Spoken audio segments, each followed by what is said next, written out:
শুভ দুর্গাপুজো। আজ আমরা আছি দিনহাটা গোসানি রোডের আদর্শ ক্লাবের দুর্গাপুজো উৎসবে। দুর্গাপূজার মণ্ডপটি তৈরি করা হয়েছে প্রেম মন্দির থিমের আদলে।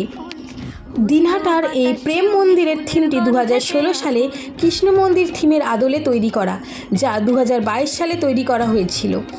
এটি একটি বিশাল মণ্ডপ যা প্রেম মন্দিরের আদলে গড়া হয়েছে, যেখানে বিভিন্ন ধরনের আলোকসজ্জা ও সজ্জা করা হয়েছে।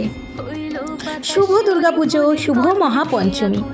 দুর্গাপুজো শুধু একটি উৎসব নয়, এটি বাঙালি সংস্কৃতির এক অবিচ্ছেদ্য অংশ। মা দুর্গার আগমন মানেই আনন্দ, আলো আর ভালোবাসার এক নতুন অধ্যায়ের সূচনা। শরতের মেঘের ভেলায় মা দুর্গা আসছেন। এই পুজোর প্রতিটা মুহূর্ত আপনার জন্য নিয়ে আসুক সুখ আর সমৃদ্ধি। ঢাকের তালে মায়ের আগমনে চারিদিকে আনন্দের ঢেউ। এই দুর্গাপূজার শুভ দিনে আপনার জীবন ভরে উঠুক আনন্দে। শুভ দুর্গাপূজার এই শুভ সময়ে আপনার জীবনের সব বাধা দূর হয়ে যাক। মা দুর্গা আপনাকে সাহস ও শক্তি দিন। ভালো থাকুন, সুস্থ থাকুন, শুভ কামনা রইল।